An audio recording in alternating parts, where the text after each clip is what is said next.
Hi, let's say you open up Facebook and see a posting from one of your friends warning about the dangers of a chemical called DHMO, dihydrogen monoxide. It is an odorless, tasteless chemical that can be deadly if inhaled. Are you going to believe this and pass this along? Well, one time a small town in California believed this, and the town council of Aliso Viejo in California was about to pass a law restricting the use of DHMO. Until somebody realized what it is. DHMO is simply water. Dihydrogen monoxide is just water, and a town was about to restrict it. They looked kind of dumb, didn't they? Well, if you believe that and pass it along, you've been pranked, because DHMO is nothing but a prank. Today we're going to look at pranks and false news and other kinds of unreliable sources, and maybe better detect nonsense like these.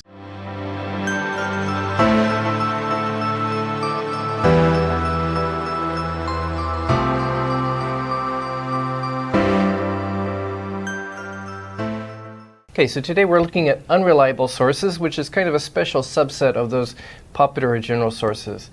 So if you look at our 4 criteria, author, audience, type of information, quality control, we can kind of see some characteristics of these bad sources.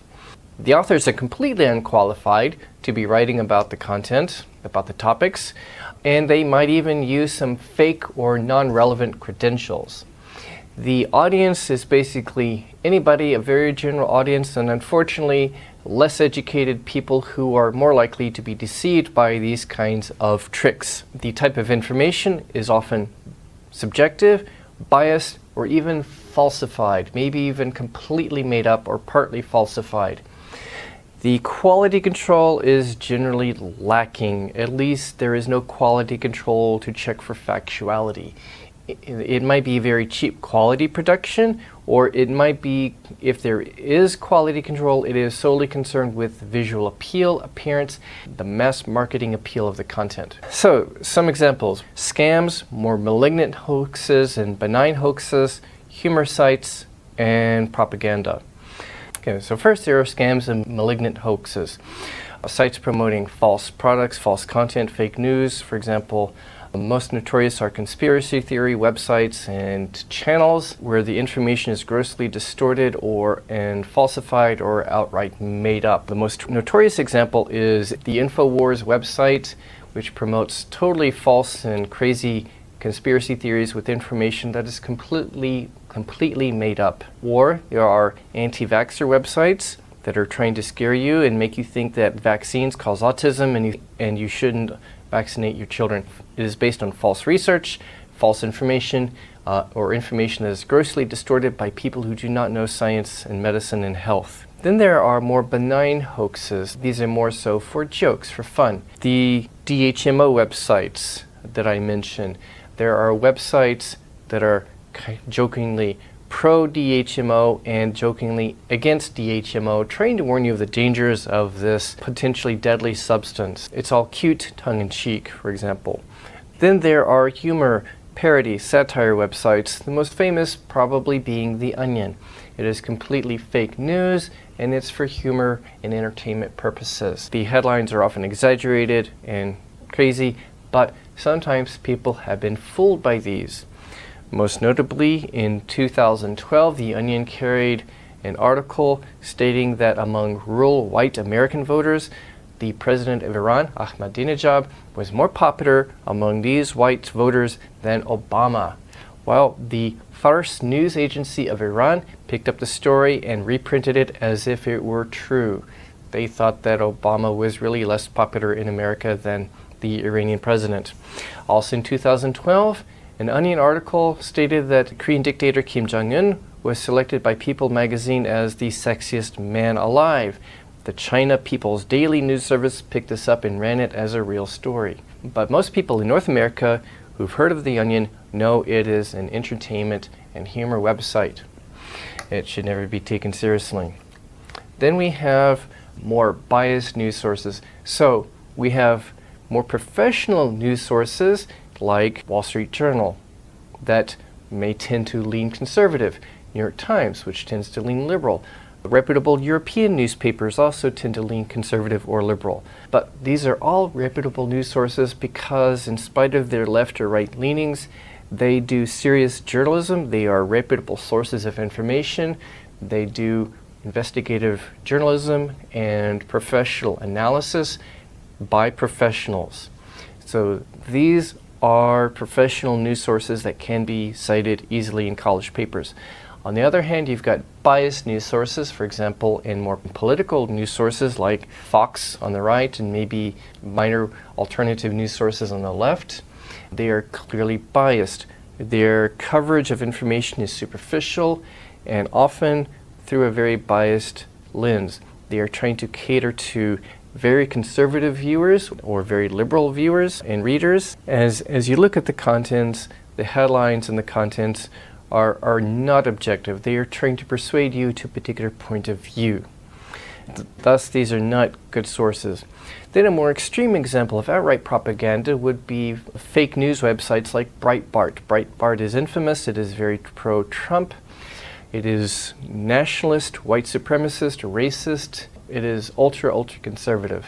A lot of the information is falsified or distorted, and it is only concerned with promoting an extreme point of view.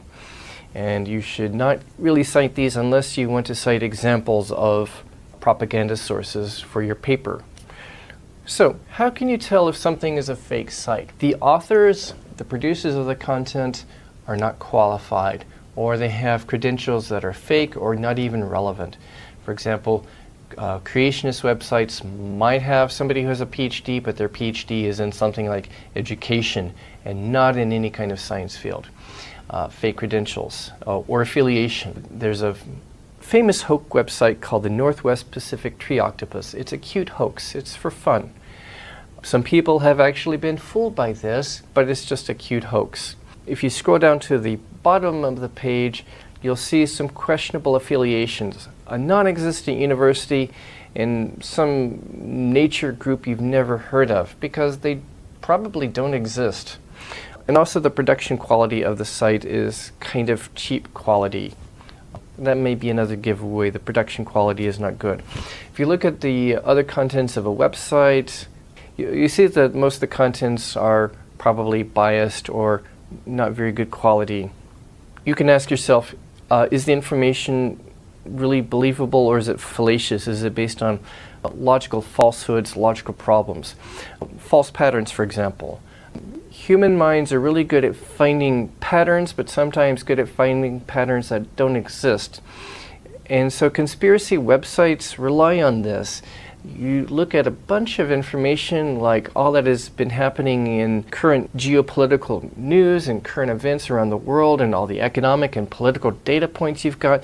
It's easy to put together any kind of false pattern that you want to and believe that there is a secret communist conspiracy at work, or there's a secret alien conspiracy, or a secret lizard conspiracy at work that is driving world politics. It is based on false pattern recognition, mistakes in human reasoning and pattern recognition. Quality control. Is there any quality control beyond just marketing quality? Is there any quality control to check for factuality and accuracy? Probably nothing. There is probably none. Finally, rely on your common sense. Does this sound reasonable? Does this sound sensible? Does this sound logical? How can you check? Well, there are several places to check. The easiest thing to do is to do a Google search. Just Google it, or search in Google Scholar. Google Scholar is a special Google search engine to check academic sources and academic websites. So you can check in Google Scholar if it's something of a academic nature like vaccines or moon landing or something like that. There are a number of fact-checking websites for popular hoaxes that you see on the internet and Facebook. When it comes to popular and political hoaxes and fake news that you might see on the internet and Facebook, Snopes.com is a good general fact-checking website. For political information, there are sites like PolitiFact.com, factcheck.org, and mediabiasfactcheck.com to check for false claims and fake news and scams regarding politics and popular media information. For hoaxes that are disseminated through email and social media, Snopes.com, hoaxslayer.com, truthoffiction.com can be good sources. And while you're at it, go to the Onion website and check it out for a good laugh. But realize it's just humor. That should be pretty obvious.